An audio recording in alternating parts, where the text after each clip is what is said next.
ಎಲ್ರಿಗೂ ನಮಸ್ಕಾರ. ಬೇರೆ ಚಿತ್ರೀಕರಣದಲ್ಲಿ ಇದ್ದಿದ್ದನ್ನು ಬಿಡಿಸ್ಕೊಂಡು ಬರೋದಕ್ಕೆ ಸ್ವಲ್ಪ ಪ್ರಾಬ್ಲಮ್ ಆಗೋಯ್ತು. ನಮ್ಮಲ್ಲಿ ಅದೊಂದು ರೂಢಿ ಇದೆ, ಎಲ್ಲ ಸಿನಿಮಾದ ಒಂದು ಅರ್ಧ ಗಂಟೆ ಬಂದು ಹೋಗ್ಬಿಡಿ ಸರ್. ನಾವು ಕೇಳ್ತೀವಿ, ನಮ್ಮ ಸಿನಿಮಾ ಇದೆ ಒಂದು ಅರ್ಧ ಗಂಟೆ ಬಂದು ಹೋಗಿ ಸರ್. ಯಾರು ಬಿಡಲ್ಲ, ಯಾಕಂದರೆ ಅವ್ರವ್ರ ಕೆಲಸ ಅವ್ರ ಮುಖ್ಯ, ನಮ್ಮದು ಸಿನಿಮಾ ಅಲ್ವಾ ಅಂದ್ಬಿಡ್ತಾರೆ. ತುಂಬ ಒತ್ತಾಯ ಮಾಡಿದ್ದಾರೆ. ಏನೋ ನಾಗಶೇಖರ್ ಅವರು ಸ್ವಲ್ಪ ದಯ ತೋರಿಸಿ ಕಳಿಸಿದ್ದಾರೆ. ಇದು ಗಡ್ಡಪ್ಪ ಸಂಜೀವ್ ಇಟ್ಸ್ಗಿಂತ 2 ಗೆಟಪ್ ಇದು. ಅವರು ಅಪ್ಪ ಐ ಲವ್ ಯು ಫೋಟೋ ನೋಡ್ಬಿಟ್ಟು ನಾನು ಅದೇ ಟೈಮಲ್ಲಿ ಹೋಗಿದ್ದೆ ಮಾತುಕತೆಗೆ, ಇದೀಗ ಕಂಟಿನ್ಯೂ ಮಾಡಿಬಿಡಿ ಬೇಕು ನನಗೆ. ಇನ್ನೊಂದು ವಿಶೇಷ ಅಂದರೆ ಇವತ್ತು ಬೆಳಿಗ್ಗೆ ಒಂದು ಸಿನಿಮಾ ಕಮಿಟ್ ಆದೆ ಸರ್, ನಿಮ್ಮದು ಇಂಟರ್ವ್ಯೂ ನೋಡಿದೆ, ಫೋಟೋ ದಾಡಿ ಹಾಗೇ ಇರಲಿ ನಮಗೂ ಬೇಕು ಅಂತ ಅನ್ನಿಸ್ತು. ಪರವಾಗಿಲ್ವೇ? ಹಾಂ, ಏನೋ ನಿಮ್ಮ ಆಶೀರ್ವಾದ ಇರಲಿ.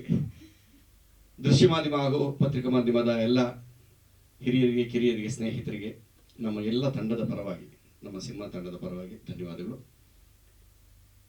100 ದಿನಗಳು ಅಂದಾಗ ಆಗ ಸಂಭ್ರಮಿಸ್ತಾ ಇದ್ರು. ಈಗ ಅದು 50-25 ದಿನಕ್ಕೆ ಬಂದ್ಬಿಟ್ಟಿದೆ. ಈಗ ಅದನ್ನೇ ಸಂತೋಷವಾಗಿ ಹೇಳಬೇಕು ನಾವು. ಅದೇನು ನಮ್ಮ ಕನ್ನಡಿಗರು ಎಲ್ಲ ಭಾಷೆ ಸಿನಿಮಾ 100 ದಿನ ಓಡಿಸ್ತಾರೆ, ಕನ್ನಡ ಸಿನಿಮಾ ಮಾತ್ರ 25 ದಿನ ಓಡಿಸ್ತಾರೆ. ಯಾಕೆ ಅಂತ ಗೊತ್ತಿಲ್ಲ. ನಮ್ಮಲ್ಲೇನೋ ಇರ್ಬೋದೇನೋ ತಪ್ಪು, ಹೇಳಬೇಕು, ಹೇಳ್ದಂತ ತಿದ್ಕೋತೀವಿ.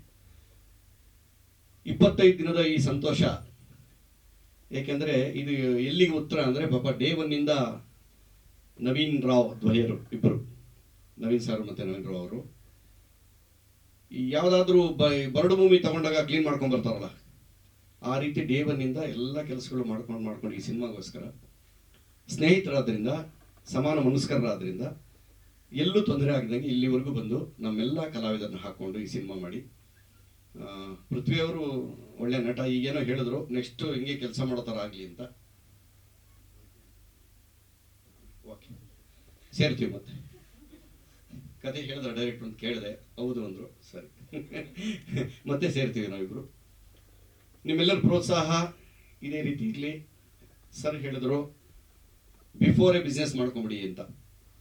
ಇದು ಎಲ್ರಿಗೂ ದಾರಿ ಸುಗಮ ಅಲ್ಲ, ಕೆಲವ್ರಿಗಾಗುತ್ತೆ, ಕೆಲವ್ರಿಗೆ ಆಗೋದಿಲ್ಲ. ಏನೋ ನಮ್ಮ ಟೀಮ್ ಪುಣ್ಯ ಆಗಿದೆ, ಎಲ್ಲರೂ ಸಂತೋಷವಾಗಿದ್ದೀವಿ ನಿಮ್ಮೆಲ್ಲರ ಆಶೀರ್ವಾದದಿಂದ. ಮುಂದಿನ ದಿನಗಳಲ್ಲಿ ಇವರು ಸ್ನೇಹಿತರ ತಂಡ ಆದ್ದರಿಂದ ಇಲ್ಲಿವರೆಗೂ ಚೆನ್ನಾಗಿದ್ದಾರೆ ಅಂದರೆ ಮುಂದೆ ಅವ್ರು ಜಗಳ ಆಡಲ್ಲ ಅಂತ ಅಂದ್ಕೊಂಡಿದ್ದೀನಿ. ಯಾರು ತಲೆನೇ ಕೆಡಿಸ್ಕೊಳ್ಳಲ್ಲ, ಅವ್ರೇನೋ ಒಂದು ಮಾತು ಹೇಳಿ ಸುಮ್ಮನೆ ಅಲ್ಲೇ ಬಿಟ್ಬಿಡ್ತಾರೆ, ಕಂಟಿನ್ಯೂ ಮಾಡಲ್ಲ. ಅದರಿಂದ ಅವ್ರು ಇಷ್ಟು ಚೆನ್ನಾಗಿದ್ದಾರೆ ಅಂತ ನನ್ನ ಅನಿಸಿಕೆ. ಒಳ್ಳೊಳ್ಳೆ ಸಿನಿಮಾಗಳಾಗಬೇಕು, ನಿಮ್ಮೆಲ್ಲರ ಆಶೀರ್ವಾದ ಇರಲಿ, ನಿಮ್ಮಿಬ್ಬರ ಆಶೀರ್ವಾದನೂ ನಮ್ಮ ಮೇಲೆ ಇರಲಿ, ಕಲಾವಿದರ ಮೇಲೆ. ತಂಡದಕ್ಕೆ ಕೆಲಸ ಮಾಡಿದಂತಹ ಡೈರೆಕ್ಷನ್ ಟೀಮಲ್ಲಾಗಲಿ, ಬೇರೆ ಹುಡುಗರು, ಇವರು ಸ್ನೇಹಿತರುಗಳು ಸುಮಾರು ಜನ ಕೆಲಸ ಮಾಡಿದ್ದಾರೆ. ಯಾರು ಅಲ್ಲಿ ಕೂಗಾಡೋಂಥವ್ರಿಲ್ಲ. ಯಾವ ಸೀನ್ ನಡೀತಿದ್ರು ಒಳಗೆ ಏನು ನಡೀತಿದ್ದು ನಾವು ಬಗ್ಗೆ ನೋಡ್ಬೇಕು. ಹೀಗೆ ಬೇರೆ ಕಡೆ ಸಿನಿಮಾ ನಡೀತಿದ್ರೆ ಕೂಗಾಡ್ತಿರ್ತಾರೆ. ಈ ತಂಡದಲ್ಲಿ ಆಕ್ಷನ್ ಇಷ್ಟೇ ಅದು ಕೇಳುತ್ತೆ, ಇನ್ನು ಬೇರೆದೇನು ಕೇಳಲ್ಲ. ಅಷ್ಟು ಚೆನ್ನಾಗಿ ಯಾರು ಗಾಬರಿ ಇಲ್ಲ, ಯಾರು ಹೆಂಗೆ ಕರೆಕ್ಟಾಗಿ ಮಾಡ್ಕೊಂಬಂದಿದ್ದೀವಿ, ಅಡುಗೆ ಬಡಿಸ್ತೀವಿ ಬಿಡಿ ನಾವು ಅನ್ನೋ ರೀತಿಯಲ್ಲಿ ಒಂದು ಕಾನ್ಫಿಡೆನ್ಸಲ್ಲಿ ಕೆಲಸ ಮಾಡಿದ್ರು. ಅದೊಂದು ಖುಷಿ. ಒಳ್ಳೆಯದಾಗಲಿ, ನಿಮ್ಮೆಲ್ಲರ ಆಶೀರ್ವಾದ ಇದೇ ರೀತಿ ಇರಲಿ ನಮಗೆ. ಮುಂದಿನ ಪ್ರೆಸ್ ಮೀಟಲ್ಲಿ ಇಲ್ಲೇ ನಡೀತದೆ ಮತ್ತೆ ಅನ್ನಿಸ್ತಾ ಇದೆ. ತುಂಬ ಖುಷಿ ಆಯಿತು, ಯಾಕೆಂದರೆ ಎಷ್ಟೋ ದಿನಗಳಾಗಿದೆ ನಾವು, ಇದು 25 ದಿನನೋ 8 ದಿನನೋ 10 ದಿನನೋ ಬೇರೆ. ಸಂತೋಷನ ಹಂಚ್ಕೊಳೋದು ಒಂಥರ ಎನರ್ಜಿ, ಬೂಸ್ಟ್ ಎನರ್ಜಿ ನಮಗೆ ಕಲಾವಿದರುಗಳಿಗೆ. ಖುಷಿ ಆಗುತ್ತೆ ನೋಡಿ, ಈಗ ಮೂಮೆಂಟ್ ಕೊಟ್ಟಾಗ ಎಷ್ಟು ಖುಷಿ ಆಗ್ತದೆ. ಇದೇ ರೀತಿ ಎಲ್ಲ ಸಿನಿಮಾಗಳು, ಕನ್ನಡ ಸಿನಿಮಾಗಳು ಇದೇ ರೀತಿ ನಡೀತಿರಲಿ.